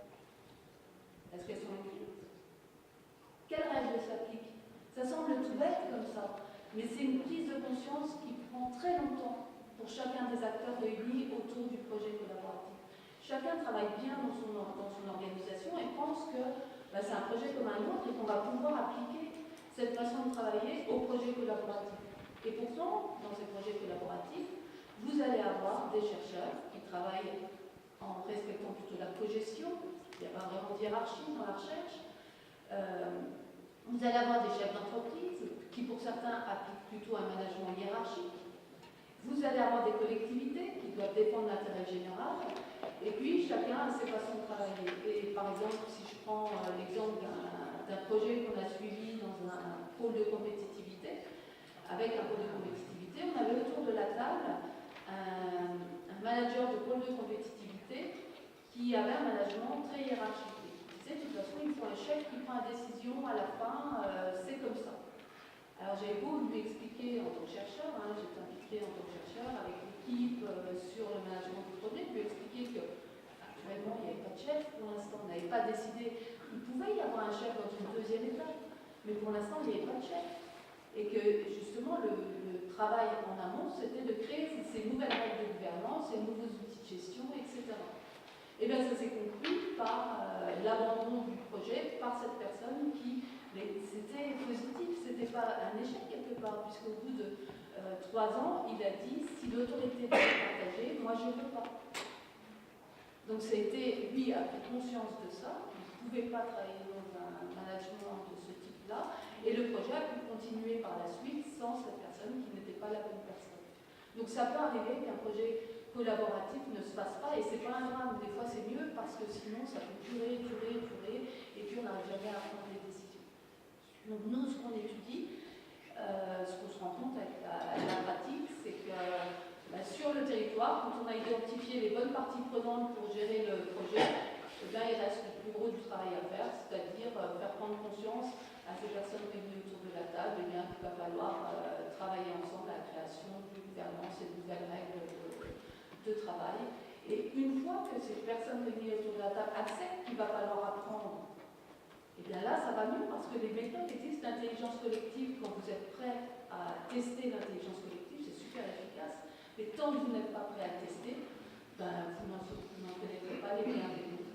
Concrètement, nous, en tant que chercheurs, c'est comment on peut accompagner les acteurs des projets vers cette phase où elles acceptent d'apprendre ensemble et puis de créer ces nouvelles formes de travail. Ce qui m'a intéressé, c'est que vous avez l'approche chercheur, mais un accompagnement terrain, pratique, c'est pas la recherche fondamentale. Ah oui, non. Alors nous, on fait ce qu'on appelle la recherche action participante éthique, c'est-à-dire qu'on considère que la connaissance ne se crée pas dans le laboratoire, mais qu'on a chacun, c'est en travaillant avec les praticiens qu'on arrive à trouver des solutions. C'est pas dans son laboratoire tout seul, c'est en étant là avec un regard extérieur. Ça c'est important aussi, c'est l'intérêt d'avoir un médiateur, ça peut être un chercheur, ça peut être quelqu'un d'extérieur qui va regarder différemment et puis faciliter le retour réflexif, c'est-à-dire faire prendre conscience à chacun des acteurs de sa façon de travailler, si elle a adapté ou pas, des difficultés rencontrées, des tensions qui émergent de la confrontation des modes de travail différents, etc. Nous, on est à la vue de ça. On regarde ça, c'est ça qui nous intéresse, qu'on va essayer de mettre en avant, de présenter aux différents acteurs pour qu'ils s'en emparent et qui trouvent les moyens de dépasser ces tensions. Parce qu'il y a des auteurs qui disent que la dynamique du projet, elle vient des tensions. Parce qu'il y a des tensions, on va être obligé d'inventer quelque chose de nouveau et qu'on va créer une nouvelle solution qui va permettre d'avancer. Donc ce qui est intéressant, c'est qu'on a des espaces qui se créent comme ça pour faciliter la rencontre des acteurs et puis faire émerger ces projets innovants. Par exemple, on peut citer les PTCE, la suite Florence, la suite d'Épinal, où c'est un lieu, et c'est rare, ça a des espaces qui vont permettre la rencontre de ces différents acteurs, chefs d'entreprise, collectivités, chercheurs, etc. Pour, au moins, on a déjà le lieu pour essayer d'apprendre à travailler ensemble pour faire émerger des projets innovants. Donc au-delà des structures juridiques les uns les autres, c'est une vraie organisation avec une équipe, des règles, des fonctions transverses en fait, qui vont à partir d'un projet mettre en place les compétences et les fonctions nécessaires. On pourrait demander aux deux responsables de personnes qui travaillent dans les PTCE de nous expliquer, non? Arnaud, Ça c'est une bonne idée. Arnaud Lefroy, bonjour. Effectivement, je suis le chef de projet du pôle écolitaire, donc à Épinal.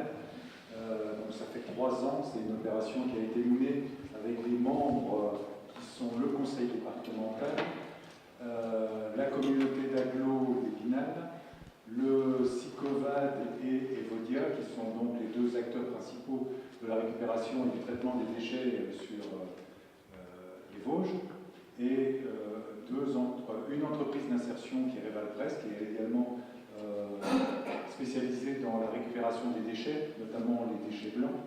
Et enfin, une grosse, puisque c'est le chantier d'insertion le plus important sur les Vosges, il s'agit d'AMI. Donc effectivement, tous ces acteurs se sont mis autour de la table en disant on va essayer de porter des projets innovants. Il faut que économiquement ils soient bien évidemment solides. Il faut que ça apporte de l'emploi et il faut que ce soit dans l'économie sociale et solidaire. Alors comme vient de l'expliquer Élise, eh bien la première étape, et vous voyez les acteurs étaient tout de même très différents les uns des autres, il a fallu effectivement, et ça a duré près d'1 an, qu'on se mette autour de la table et qu'on essaye de trouver une gouvernance adaptée, que chacun fasse un petit peu abstraction de ses compétences, de sa manière d'aborder les sujets, pour essayer de faire en sorte que le groupe apporte quelque chose. Et finalement, ça a abouti, c'est le premier projet qui aujourd'hui est sorti, vous en avez peut-être déjà entendu parler, c'est donc la légumerie, conserverie, champignonnière qui est à Certigny. Il se trouve que sur Certigny, il y avait le site Lactalis qui a quitté le département, et donc on avait un grand espace qui pouvait être utilisé. Et en se posant la question, c'est vrai que c'était un peu la tarte à la crème, on entend partout parler de légumerie, mais personne ne se lance vraiment. Alors, finalement, on a lancé cette étape. On a essayé d'étudier sur le département tout ce qu'il y avait comme maraîchage disponible. Ensuite, on est allé voir tous les acteurs de la restauration collective. Donc, ça passe par les collèges, les lycées, mais ce sont les EHPAD, c'est tout ce qui est médico-social. Et on a essayé de déterminer le nombre de repas que ça pouvait créer. On est arrivé à un chiffre de 10 millions qui représentait un certain nombre de tonnes de légumes. Donc on a, avec les producteurs aujourd'hui, parce qu'on s'aperçoit que le maraîchage est insuffisant dans les Vosges, c'est pour vous expliquer aussi l'évolution d'un projet. On démarre avec une idée, puis finalement, on va au fur et à mesure s'apercevoir qu'il y a des tas d'autres projets qu'on peut raccrocher à notre démarche. Donc là, aujourd'hui, on a lancé cette légumerie. On s'est aperçu qu'avec la saisonnalité, eh bien, tant par les écoles, les lycées, qu'il fallait servir au niveau des légumes, que par la production, qui est à certaines périodes, surtout dans les Vosges, eh bien, on allait associer une conserverie qui va démarrer l'été prochain. Et puis pour lisser tout ça, on a lancé une champignonnière. Aujourd'hui, on est en train de s'intéresser au séchage de tout, ou la lyophilisation de tous ces produits. Voilà, donc ça c'est une première démarche. Mais d'autres acteurs sont plus intéressés par le déchet. Donc là aussi, on a aujourd'hui, avec le conseil départemental, lancé une première expérience qui est donc l'utilisation de la biomasse en bordure de route. Les départements sont chargés des routes nationales, routes départementales, comme vous le savez. On s'aperçoit qu'il y a de l'herbe en bordure de route, qu'on ne sait pas toujours bien la ramasser. Donc avec une entreprise qui s'appelle Noremat, qui est finalement qui conçoit des machines, on a essayé de voir comment on pouvait couper correctement et à quelle saison on pouvait le faire, de mettre des chantiers d'insertion dans le circuit. Que vont faire ces chantiers d'insertion? C'est finalement passer dans toutes ces bordures de route pour ramasser toutes les cochonneries qu'il peut y avoir de façon à ce qu'elles soient utilisées et quelquefois valorisées. Ensuite, de ramasser cette herbe.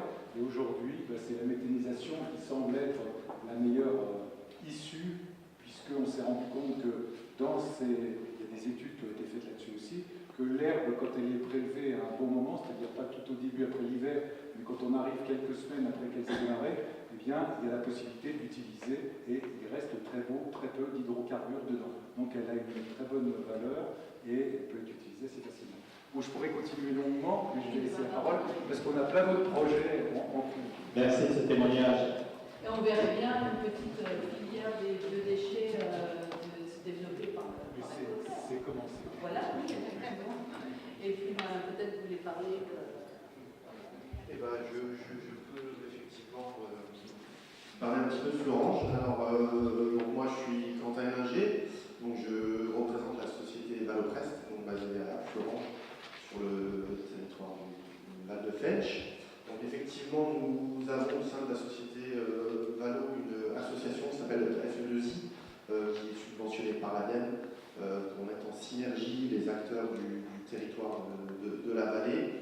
Pour nous, c'est vrai que c'est beaucoup sur la partie du déchet, notamment, donc c'est ma collègue Madame Sireden qui est chef de projet, qui s'occupe exclusivement de ça, pour mettre en synergie les entreprises du territoire, notamment sur divers projets, pour que les déchets des uns deviennent les matières premières des autres. Donc voilà, il y a tout un travail déjà premièrement de sensibilisation, tout un travail de fond, aller chercher des entreprises partenaires pour les faire adhérer aux projets, aux idées. Donc voilà, on caractérise les matières des uns, les besoins des autres, on recense. Donc ça, c'est premièrement un projet. En parallèle, on en a d'autres qui vont... la mutualisation, par exemple, de flottes de véhicules.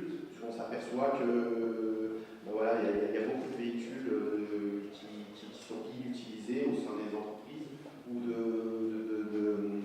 la mutualisation des parkings aussi, parce que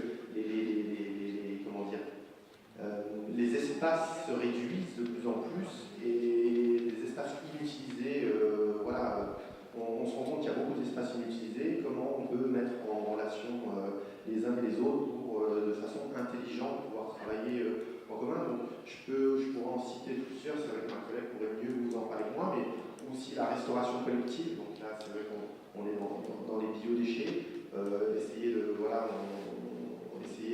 mettre en relation. Alors nous, effectivement, ça c'est sur la partie valo, donc on a une partie déchets où on collecte les huiles alimentaires usagées auprès de tous les producteurs, donc notamment que ce soit les collectivités, les collèges, les lycées, les restaurations, donc professionnelles ou collectives. Nous, on couvre le territoire, on va dire, du Grand Est, un peu moins la partie Alsace, mais tout ce qui est Meuse, Meurthe-et-Moselle, Vosges et Moselle. Donc on a à peu près 1800 points de collecte, où on a deux filières de traitement pour ces huiles alimentaires usagées.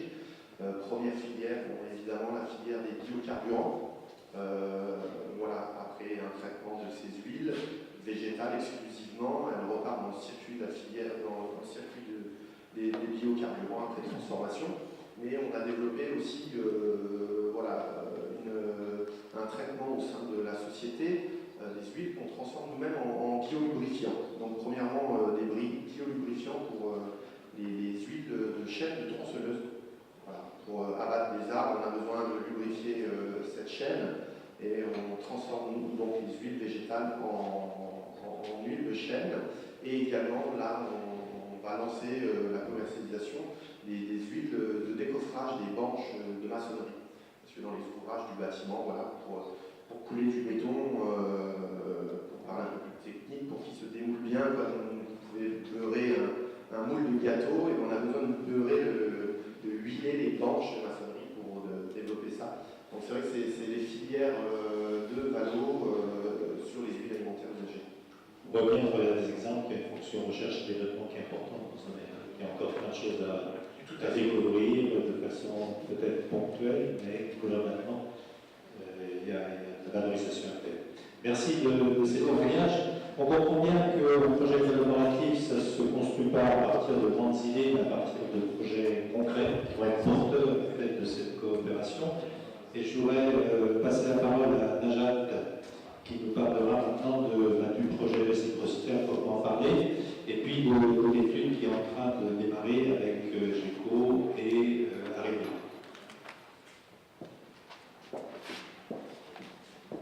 Bonjour à tous et merci d'être présents aussi nombreux aujourd'hui. Donc réciprocité, donc moi c'est une association que j'ai découverte il y a plus de 2 ans. J'étais déjà à l'époque très surprise et intéressée par la diversité des activités qui étaient menées par l'association, notamment dans son pôle médiation sociale au sein duquel les partenariats étaient vraiment développés et diversifiés avec différents partenariats publics, privés. Et donc petit à petit, j'ai commencé à un petit peu mieux appréhender l'association. Et très rapidement, donc, on a commencé, comme l'a expliqué Christian tout à l'heure, l'aventure de que ce projet de création des biodéchets a démarré donc, avec un rapprochement avec l'association Pain contre la faim, qui malheureusement n'a pas pu se pérenniser. Et quoi qu'il en soit, l'idée est restée.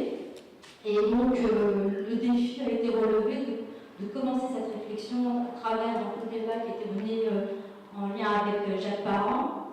Et donc, avant de reparler des biodéchets, je voudrais tout d'abord remercier toute mon équipe, qui est quasiment au complet aujourd'hui, et qui nous a permis d'aller jusqu'au bout de son rapprochement avec Pain contre la faim, sans lesquels on n'aurait pas eu cette idée, en permettant l'intégration des équipes, l'intégration logistique, financière et administrative. C'était quand même une année assez remarquable sur tous les plans. Et je suis ravie aujourd'hui de pouvoir continuer à relever le défi à travers cette nouvelle filière qui sort des activités habituelles de réciprocité, mais qui fait complètement, qui rend dans une logique de développement continuel et de réflexion incessante sur quelles sont les nouvelles activités, les nouveaux développements qu'on peut mener. Alors pour ceux qui ne connaissent pas réciprocité, il y a deux pôles principaux. Le pôle technique sur lequel on intervient, dans lequel on intervient en service aux entreprises et aux collectivités, et un pôle de médiation que j'ai cité tout à l'heure, avec des services et des activités variées. On a des partenariats différenciés, donc notamment les énergéticiens avec EDF, Engie, on fait de la médiation à la SNCF, on fait de la médiation à la Poste, on travaille avec la métropole sur la gestion en rue, et on travaille également avec les bailleurs sociaux sur différents domaines, et avec les bailleurs sociaux notamment sur la question des déchets, mais là plutôt des déchets, on va dire, des enfants, des choses comme ça. Donc, ceci pour vous dire que moi, il me semble que notre association est tout à fait légitime pour pouvoir à la fois réfléchir et développer cette nouvelle activité. Par rapport à ce pôle technique dont je viens de vous parler, puisqu'on a acquis toutes les compétences techniques et logistiques nécessaires à la réflexion en complément de ce que vont nous apporter les réseaux.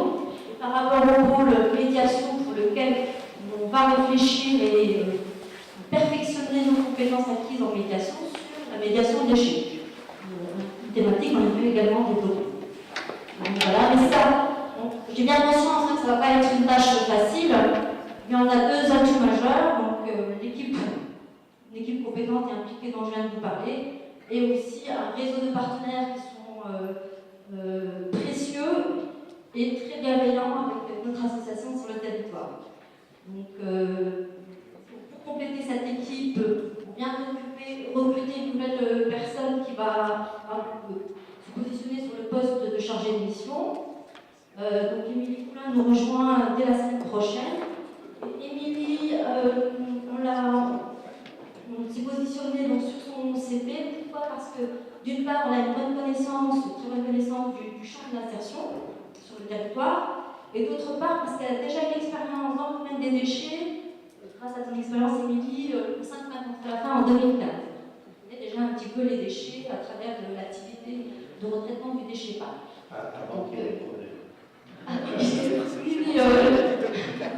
c'est pas elle qui a contribué à la fin de Pain contre la faim, bien sûr.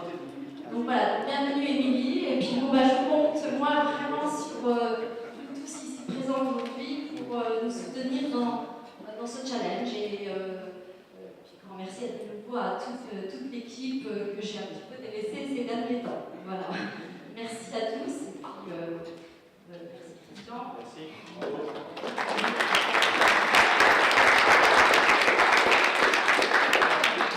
Comme je l'ai dit au début, donc, on a eu un financement qui nous a permis de commencer à démarrer avec le département. Bon, on a démarré aussi une étude technique de faisabilité. Michel et Pierre-Henri, si vous pouvez nous en parler. Donc, coopération avec Arelia sur la partie biodéchets de la restauration.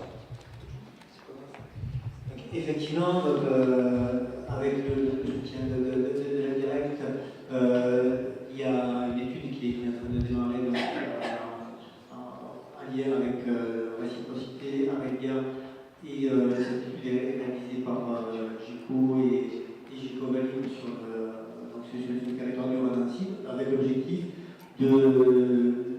d'évaluer eu l'opportunité et la mise en place d'une filière de collecte et de valorisation des biodéchets, une collecte sur le Grand Nancy, une collecte locale, avec pour objectif de pouvoir définir quels sont les moyens nécessaires, techniques, financiers, humains, pour pouvoir mettre une telle filière, d'étudier sa viabilité économique, donc avec quel gisement de biodéchets de la filière devient viable, et auprès de quels acteurs du territoire la collecte pourrait être organisée et avec qui pourrait être organisée la valorisation, si vous bien, comme disait Jean-François, prendre en compte la moelle et de voir donc aussi les partenariats qu'on pourrait mettre en place pour, sur le territoire, permettre à Réciprocité et à Régal de déployer la filière et de mutualiser des moyens, de mettre en place donc des partenariats territoriaux avec les collectivités, avec d'autres acteurs économiques, d'autres acteurs du territoire. Et en plus, il y a quelques mots de la partie restauration d'Arélia, et ça représente pour vous comme enjeu? Oui, bonjour. Oui, ça représente un enjeu énorme. Donc, juste pour situer un petit peu le pôle restauration d'Arélia, c'est 2 restaurants, un de 30aine de couverts sur Tomblaine et puis un de 80 couverts ici à l'atelier. Certains d'entre vous ont peut-être déjeuné tout à l'heure. C'est une cuisine centrale qui fait aujourd'hui 1200 couverts par jour. C'est une entreprise d'insertion qui fait le service traiteur. Ça veut dire qu'aujourd'hui, non seulement je travaille, je nourris des personnes, mais juste avant, pour vous dire que tout ce pôle-là représente une vingtaine de salariés permanents et presque 100 salariés d'insertion. Alors tout ça pour vous dire que je produis non seulement des repas, mais je produis beaucoup de déchets. Les déchets en début de chaîne, lorsqu'il va falloir faire des préparations, etc. Et les déchets, beaucoup plus difficiles aujourd'hui à gérer, en fin de chaîne. Le CEF que nous avons, je suis en train de faire une étude depuis qu'on s'est rencontrés, donc on a mis en place certaines choses, et je suis en train de faire une étude sur le poids des quantités qui vont être jetées, donc qui ne pourront pas resservir, qui ne peuvent pas être resservées, etc. aujourd'hui. Je suis par mois entre 500 et 600 kilos, pour vous donner une idée, de déchets qui sont jetés. Ça représente, lorsqu'on valorise ça, une certaine somme d'argent. On ne peut plus se permettre, on ne pouvait pas, déjà, mais aujourd'hui, quand on prend la valeur de ça, on ne peut pas se permettre de se dire, on continue comme ça, on ne fait rien pour valoriser. Donc on a eu certains échanges, certaines réflexions, en se disant, ben voilà, ce poids-là, on sait qu'il y a un poids qui est inévitable, parce que les retours d'assiette, par exemple, qu'est-ce que vous voulez en faire? Le retour de ce qu'on appelle du chaud, c'est-à-dire les plats qui attendent au chaud quand les personnes passent au self, etc., c'est quelque chose qu'on ne peut pas recycler, qu'on ne peut pas remettre au frigo, ça a été resté au chaud et tout, ça doit être jeté, etc., etc. Il y a plein de choses comme ça. On a donc les CHRS au sein de l'Armélia, on nourrit les personnes, pour le soir, les personnes ont des repas en barquettes en plastique. Ces barquettes en plastique-là ont un goût, etc. C'est jeté également. Donc tout ça, on a une réflexion aujourd'hui, comment on peut faire pour valoriser tout ça, pour essayer de diminuer ce coût, pour essayer de travailler différemment, parce que c'est changer des habitudes, etc. Alors, je trouve que la double peine, c'est que, je vous ai dit tout à l'heure, on travaille avec pratiquement une centaine de personnes d'insertion. Les personnes d'insertion que nous accueillons, que Arélia accueille, ce sont des personnes qui sont en CHRS, ce sont des personnes qui viennent de l'extérieur, etc. Ce sont des personnes qui sont en difficulté lorsqu'on travaille de la nourriture, etc. On a un respect beaucoup plus important envers cette nourriture qu'on va devoir jeter par obligation. Voilà. Donc je voulais juste préciser ça parce que c'est vrai que des personnes en insertion produisent, elles doivent jeter après. C'est déjà pas facile pour vous au sein de votre cuisine, chez vous, en famille, entre amis, etc. Quand vous jetez, on n'a pas forcément envie de jeter. Voilà. Et lorsque des personnes sont en difficulté et qu'elles font ce geste-là, pour moi, c'est une autre connotation. Voilà. Donc c'est simplement un peu pour vous expliquer ce qu'on fait aujourd'hui. Maintenant, moi j'ai beaucoup d'espoir honnêtement dans cette étude et puis dans cette nouvelle façon de travailler, parce que là je vous ai parlé d'un certain poids sur le self. Mais je vous ai dit qu'il y avait un restaurant à Tomblaine, je vous ai dit qu'il y avait un restaurant à l'atelier, je vous ai dit qu'il y avait le service traiteur. On multiplie les déchets. C'est normal, on fait de la production alimentaire, c'est normal. Mais on se doit de valoriser cette perte, de valoriser ces déchets. C'est surtout, donc on doit commencer à travailler différemment. Donc, de prendre conscience qu'aujourd'hui, on peut plus se permettre ça. On pouvait déjà pas se permettre, mais quelquefois faire l'autruche, ça fait bien aussi. Parce qu'on a d'autres soucis, puis parfois on se dit, bon, allez, on verra plus tard. Donc, je produis la nourriture, je produis des déchets, je prends mes responsabilités, je travaille différemment. Alors, merci de ce témoignage, bravo.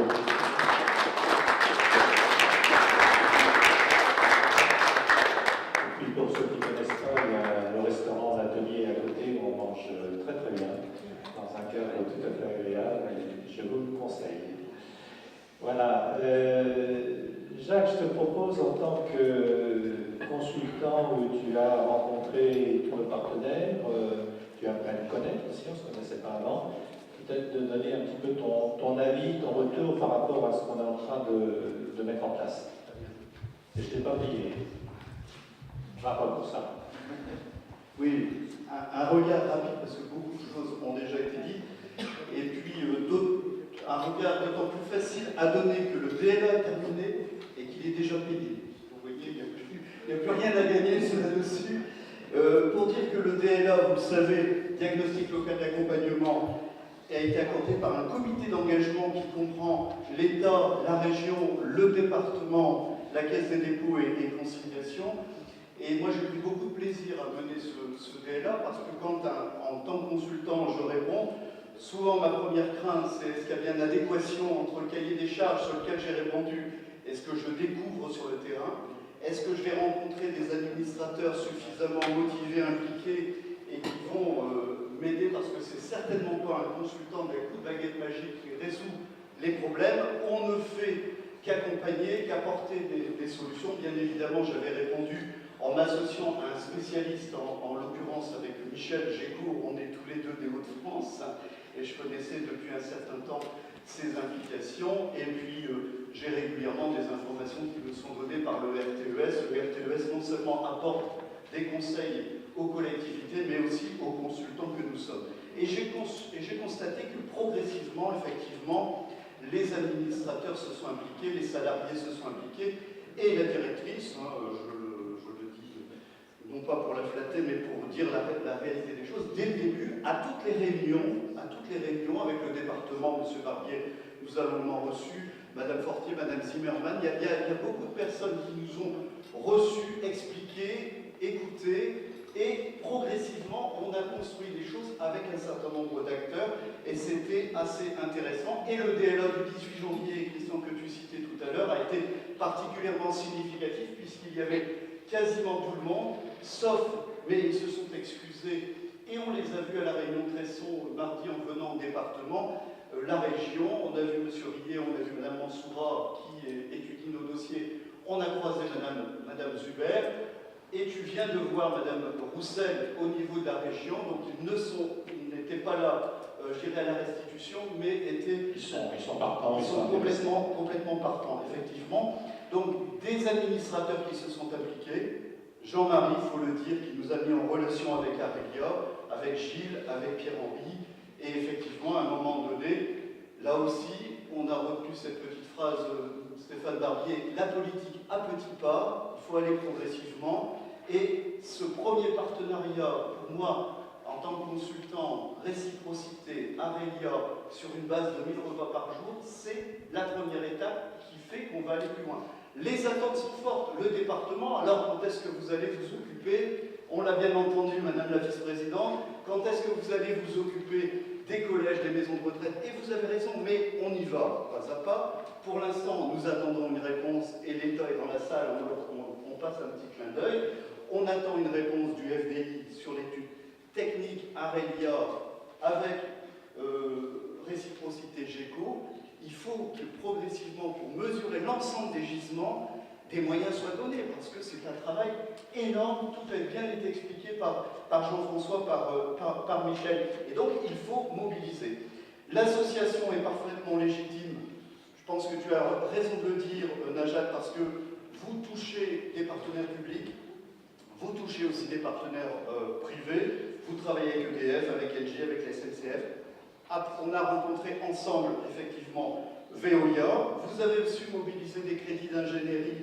Il faudra encore en mobiliser parce que la recherche-développement, Jean-Françoà a insisté là-dessus, et c'était très bien aussi au niveau des interventions, c'est fondamental. Vous avez su aller chercher des ressources extérieures, on vient de les citer, mais vous avez aussi su mobiliser des ressources locales. Ressources locales, on l'a dit, du côté d'Arelia, l'Université de Lorraine, ça me paraît fondamental.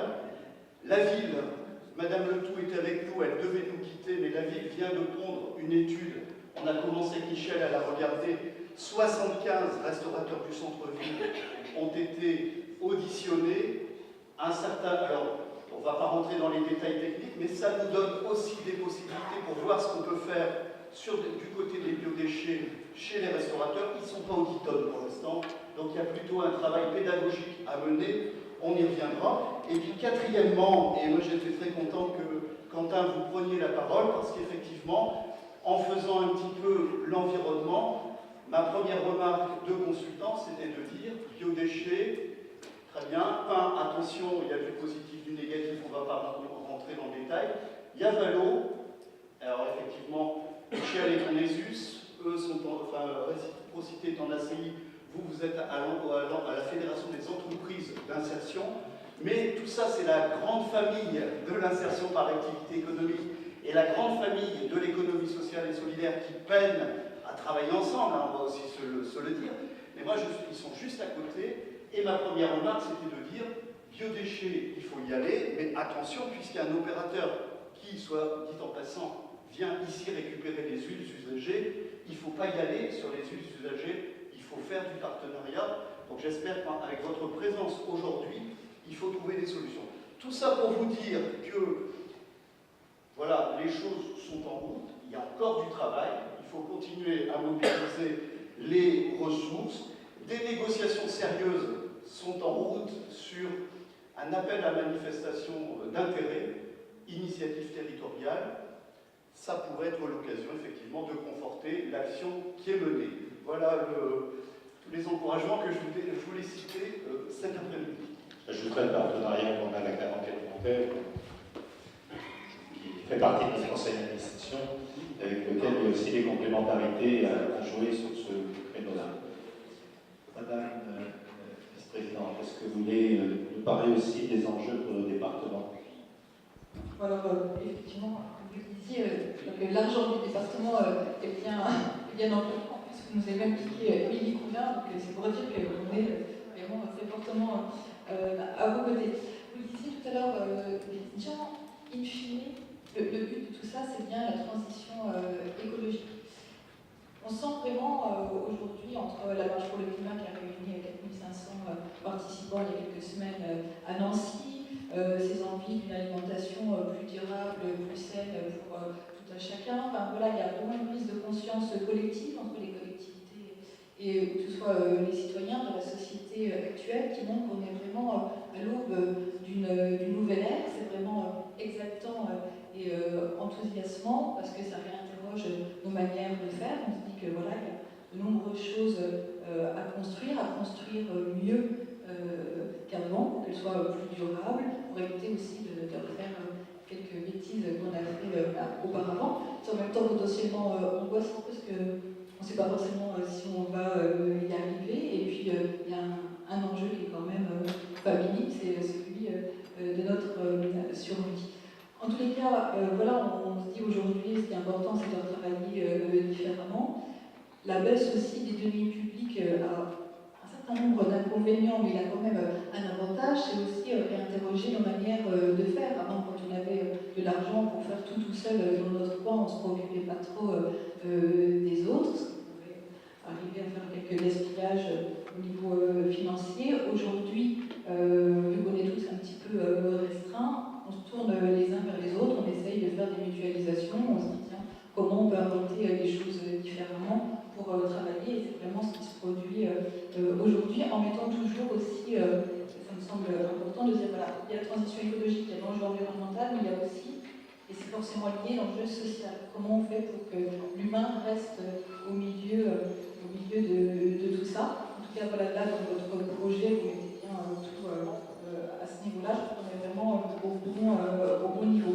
Sur la question des déchets, quand je disais tout à l'heure, je ne vais peut-être pas reproduire les bêtises du passé, c'est sur la question des déchets, le meilleur déchet, c'est celui d'abord qu'on ne produit pas. Donc la première des actions qu'on a à avoir sur ces déchets, c'est bien sûr la lutte contre le gaspillage alimentaire. Le département y est fortement engagé, notamment dans les collèges, dont il a la responsabilité au niveau des cantines. On tourne autour de 160 grammes de déchets alimentaires par élève, ce qui est un peu moins important que le niveau national, on doit être autour de 180 grammes, mais ça représente quand même quasiment un quart de l'assiette des enfants. Il y a quelque chose d'assez indécent. Donc le travail peut être double, lutter contre le gaspillage alimentaire, et puis ensuite il y a des déchets qui sont incompressibles quand on épluche les légumes, et puis voilà.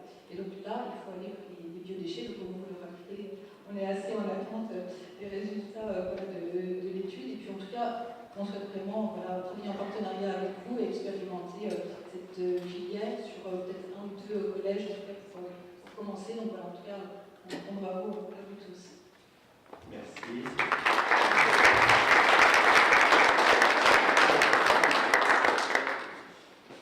Peut-être que au niveau de la métropole, M. Frisch nous a rejoint, il y a aussi une compétence déchets importante.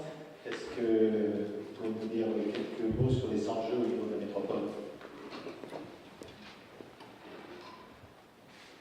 Bonjour, je suis arrivé très en retard, j'espère que vous m'en excuserez, donc je n'ai pas pu suivre tout ce qui s'est dit. J'ai participé par contre à toutes les réunions qui ont eu lieu au préalable dans le cadre du VLA. Alors, effectivement, je dirais que pour nous, les enjeux sont importants, puisque la plupart des restaurateurs sont collectés aujourd'hui dans le cadre de la gestion des déchets ménagers et assimilés, les restaurateurs faisant partie des assimilés. Et effectivement, il y a aujourd'hui un réel enjeu sur les biodéchets. Donc c'est avec beaucoup d'intérêt qu'on participe à la réflexion qui est menée actuellement, donc par réciprocité. Donc on espère bien voir avancer, aboutir cette démarche par le biais peut-être d'abord d'expérimentation qu'on accompagnera pour éventuellement voir se généraliser donc, ce type de collecte sur le territoire.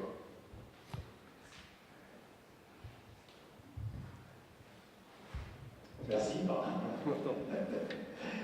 Merci. Est-ce que quelqu'un veut prendre la parole et avoir quelque chose à ajouter? Des questions à poser? C'est le moment de vous... Comment on dit maintenant? C'est la mode de vous acculturer.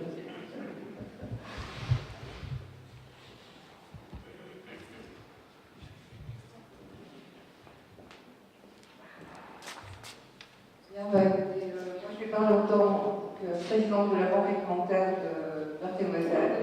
Alors c'est vrai que nous avons un problème de déchets et que nous avons commencé à travailler sur la façon effectivement de pouvoir les limiter au maximum. Donc on a effectivement un accord avec une ferme, tous nos déchets verts sont méthanisés et nous sommes en train d'avoir un partenariat également avec un éleveur de porc de façon à pouvoir lui remettre notamment le pain que nous avons en trop parce que nous récoltons malheureusement beaucoup trop de pain et que nous n'arrivons pas à le distribuer. C'est vrai que nous essayons de trouver des partenaires par ailleurs pour essayer de faire de la transformation parce que tout à l'heure on parlait effectivement de saisonnalité des produits et que pour nous c'est quand même un problème quand nous recevons des palettes complètes de fruits et légumes que nous n'arrivons pas à distribuer parce qu'ils vont tous arriver le même jour et que même les personnes en difficulté ne peuvent pas se gaver. et que nous cherchons effectivement des solutions pour pouvoir les transformer. On a des contacts, on espère trouver effectivement des solutions. On en a déjà discuté un petit peu avec Réciprocité, on va essayer de travailler un petit peu dans ce sens. Mais c'est vrai que pour la banque alimentaire de notre département, je faisais un calcul rapide tout à l'heure, c'est 225 tonnes par an qui sont effectivement données en méthanisation. Ça a été la solution qu'on a trouvée la moins pénible possible pour éviter effectivement de gâcher et de pouvoir recycler et d'avoir une démarche de développement durable. Nous avons fait faire un bilan carbone d'ailleurs à ce sujet-là, et ce bilan carbone a donné, qui a été vérifié d'ailleurs par la métropole, parce qu'on on était tellement surpris. C'est l'équivalent de gaz à effet de serre que produirait un véhicule qui roulerait par an 160 millions de kilomètres. Merci. Voilà, et on serait vraiment très heureux si on arrivait à avoir un partenariat très actif justement sur la gestion des déchets assainissés. Donc après, c'est tout l'intérêt du conditionnement aussi avant de passer en méthanisation qui peut être de plus en plus. Est-ce que d'autres interventions? Le micro est à votre disposition. Donc c'est vrai que par rapport à la réciprocité, on a ces compétences de médiation qui sont utilisables aussi sur ce plan déchets, des compétences techniques avec des moyens techniques. Donc tout ça, il y a une cohérence avec les équipes. Maintenant, il faut avancer, il faut pas de recette miracle, voilà, il faut qu'on laboure. Il faut qu'on laboure profondément et puis qu'on fasse avancer l'âge technique. Il y a un gros volume d'affaires derrière, il y a un gros volume d'enjeux, non seulement sur l'écologie, la transition écologique, sur l'emploi, sur l'insertion, sur, je dirais, ce côté aussi éducation dont parlait Jean-François, éducation des enfants, qui seront nos adultes de demain. Donc voilà, on sait qu'il y a vraiment un gros travail à faire et c'est absolument nécessaire qu'on travaille en coopération les uns avec les autres, dans le monde associatif bien entendu, mais avec les entreprises, avec les collectivités. Merci, question. Oui, tu veux présenter comment tu veux présenter en deux mots? Ah, moi je suis Stéphane Marpier, je suis responsable du service économie solidaire et insertion au conseil départemental.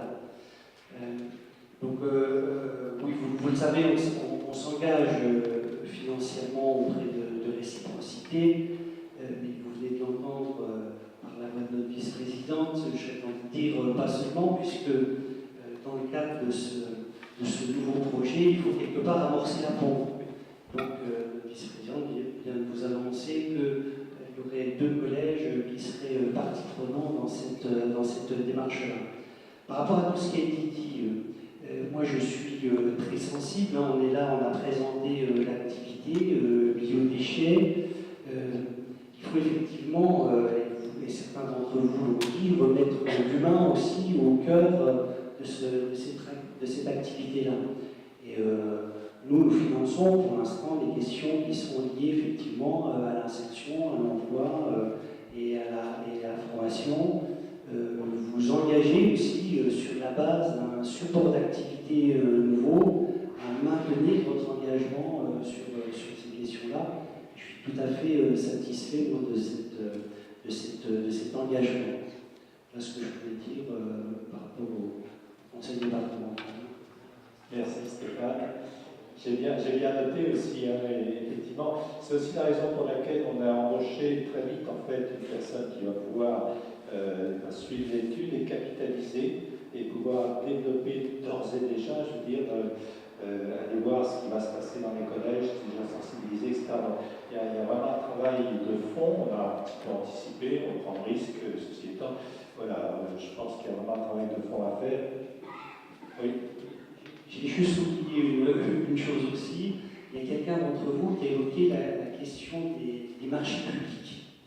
Parce qu'on est là sur une nouvelle activité. Et je pense qu'il faut un socle aussi pour commencer. Une façon que les collectivités ont effectivement de s'engager sur la question générale du traitement des déchets, c'est au travers de leur marché public.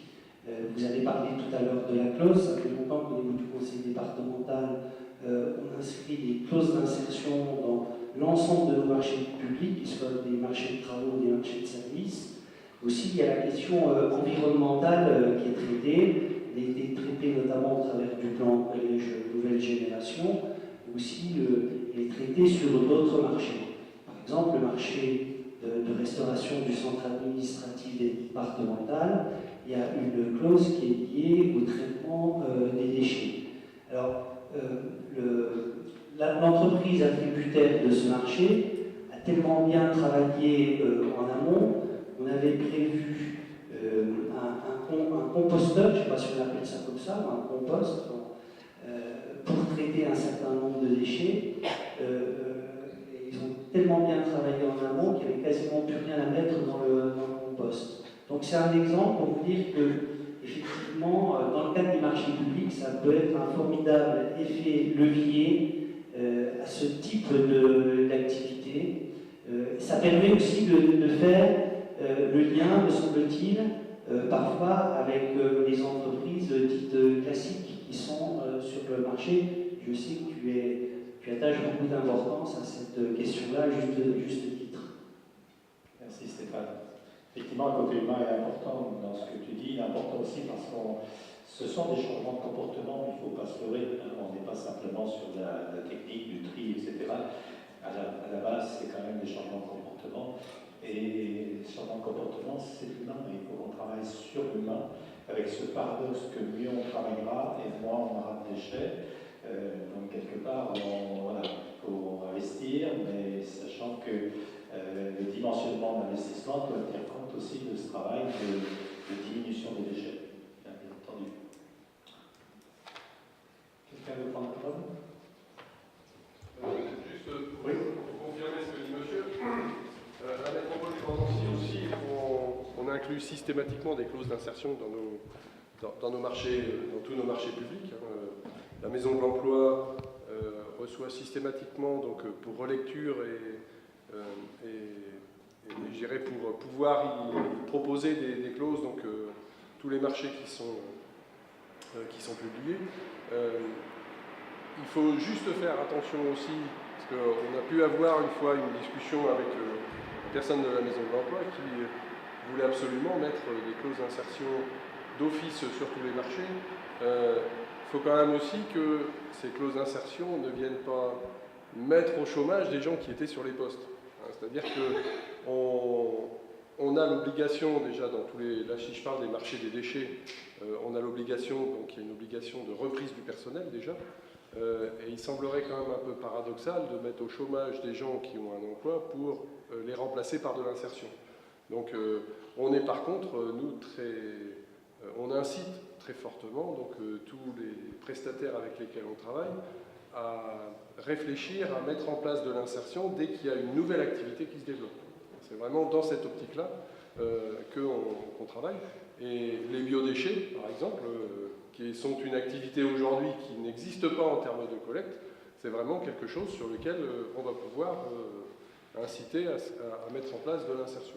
Tout ce qui nécessite, je dirais, des moyens qui ne nécessitent pas de gros moyens en termes de matériel, c'est quelque chose sur lequel on va pouvoir mettre de l'insertion. Merci. C'est vrai qu'il y a vraiment quelque chose à construire, il n'y a rien de fait. C'est aussi la présence du RQS, de l'Université de Lorraine, de réfléchir, de construire, de voir comment ça va s'articuler avec l'existant. Il ne s'agit pas de venir perturber l'existant pour créer quelque chose de remplacement. Donc c'est vraiment ce travail que nous souhaitons engager avec l'ensemble des partenaires, nous avec notre modeste part, mais on souhaite également se positionner, non pas simplement comme exécutant, mais aussi comme participant à la réflexion autour de ces enjeux sociétaux et socio-économiques, je dirais, quelque part. Voilà, si vous n'avez pas de questions, je vais passer la parole à Jean-Marie Morel pour conclure cet après-midi. Je tiens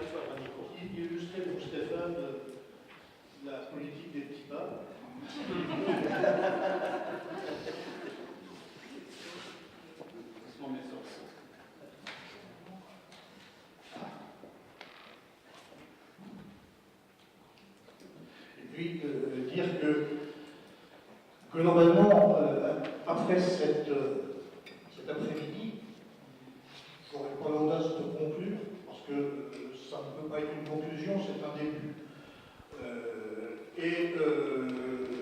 Je crois que cet après-midi a pour vertu, en tout cas pour ce qui me concerne, de me rendre tout à fait optimiste. Je trouve qu'on a là un beau bébé, dans un beau berceau, et entouré d'un certain nombre de faits, je ne vois pas comment on pourrait ne pas le voir grandir et prospérer dans les années qui viennent. C'est vrai qu'en plus, on est quand même dans un contexte général où, si on regarde les choses, l'action qu'on vise à mener actuellement va déboucher sur de la lutte contre la fin du monde annoncée, avec la région brune, ça fait longtemps qu'on l'a dit, et donc on est bien dans ce cadre-là. Et puis, on est aussi dans le cadre de l'économie sociale et solidaire, qui n'est pas seulement de l'insertion, qui est plus large que ça, dans la création d'emplois, qui peut être de l'emploi durable. Et donc, dans ce cadre-là, on va aussi lutter contre la détérioration des fins de mois. Donc, fin du monde et fin de mois, ça me semble quelque chose de tout à fait intéressant. Alors bon, je pense que c'est important de pointer là maintenant quelques éléments structurés qui nous donnent confiance dans la capacité de notre association Réciprocité de créer, avec l'appui de ses partenaires, un nouveau pôle d'activité dans le domaine des biodéchets. Je veux quand même rappeler là rapidement que cette année, Réciprocité va fêter son 20e anniversaire. Et comme je ne peux pas non plus oublier que j'ai des attaches quasi viscérales avec notre partenaire Arevia, je veux vous dire aussi que notre partenaire Arevia, il va en 2020 fêter son 100e anniversaire. Donc, je crois que c'est important, ça a été dit, la temporalité, le temps, l'expérience, c'est quelque chose d'important pour asseoir dans la durée une activité. Alors je reviens sur la réciprocité. Réciprocité en même temps a quand même un lien très étroit et presque fonctionnel avec la ville de Nancy, la métropole maintenant, monter un certain nombre d'activités tout à fait particulières, innovantes, adaptées, et on a monté, on a abandonné. Donc on est sur une association qui est effectivement et qui a l'habitude d'innover et de créer. Voilà, donc tout ça pour dire que je crois qu'effectivement on est là au départ d'une nouvelle aventure qui me semble quelque chose de tout à fait qui réunit toutes les chances de réussite. Donc ce que je voudrais, c'est ici maintenant remercier celles et ceux qui ont permis la réussite de cette journée. Notre projet, il est sur la bonne voie. On est sur une dynamique partenariale, on appelle ça collaboratif maintenant. Donc ça fait 30 ans, 40 ans que je fais du collaboratif, je ne le savais pas, mais c'est très bien. Collaboratif, partenarial, ça me va très bien. L'association a su déjà mobiliser des financements. D'abord, il faut le redire parce que c'est à l'origine de toute cette action, l'Oreille Active qui a été à l'origine du DLA, qui a été le déclencheur. Et aussi le département, donc, qui nous a apporté ces avances remboursables, qui nous permet de mettre les choses en route. La demande de FDI auprès de la Direct est en cours et nous espérons une réponse positive pour qu'on puisse effectivement concrétiser le financement des études techniques. L'association prépare encore, je le redis, une demande auprès de la région Grand Est dans le cadre de son appel à manifestation d'intérêt initiative territoriale. Je pense, après ce qu'on a entendu cet après-midi, que cette demande sera recevable et qu'elle trouvera une issue positive dans les meilleurs délais, parce que là aussi c'est nécessaire. Nous sommes allés chercher des compétences extérieures. Inédit Conseil, bien sûr, la coopérative GEGO, la société Ecovaline. Et c'est vrai que c'est quelque chose qui est essentiel, parce qu'on voit bien qu'au-delà de la simple question nécessaire du traitement des biodéchets, et bien tout ça, c'est pas seulement, comme on peut peut-être l'imaginer, du bricolage, ce sont de véritables métiers. On est bien dans des actions qui nécessitent une professionnalisation, une professionnalité, et on ne peut pas se contenter de la peu près. Donc, on est allé les chercher, ils sont à nos côtés, il faut qu'on puisse continuer ensemble à avancer, à expérimenter ce qui sera nécessaire pour nous faire avancer. Même chose avec l'Université de Rennes qui, là aussi, nous semble un accompagnement utile, nécessaire et incontournable pour nous. Et on est bien dans ce cadre-là. Enfin, après le travail que nous avons fait en interne du processus d'élaboration d'un profil de poste, nous avons embauché Émilie, que nous connaissons bien depuis quelques années, et nous savons qu'elle sera en capacité de faire concrètement avancer les choses, de développer les contacts, les relations qui nous permettront très concrètement de mettre en œuvre ce travail. Parce que c'est vrai que l'environnement est intéressant, que la nécessité elle est là, mais c'est vrai aussi que maintenant, devant nous, nous avons à mettre en place le boulot que vous évoquiez tout à l'heure, que ce soit dans les Vosges ou en Moselle, qui est de mettre en place concrètement les solutions très concrètes aux problèmes que nous allons rencontrer et à la manière de traiter ces biodéchets. Enfin, en conclusion, au nom de l'association, je voudrais adresser quelques remerciements. Tout d'abord, je m'associe à Jacques pour adresser à Philippe Frémaux tous nos vœux de rétablissement et un bon courage pour ceux qui lui tombent dessus. Merci à l'association Aurélia pour son partenariat, son accueil et la mise à disposition de la salle et du matériel. Merci à Inédit Conseil et tout particulièrement à Jacques Parent, dont on ne dira jamais assez à quel point son intelligence des situations, son dynamisme et sa ténacité ont été précieuses dans cette démarche.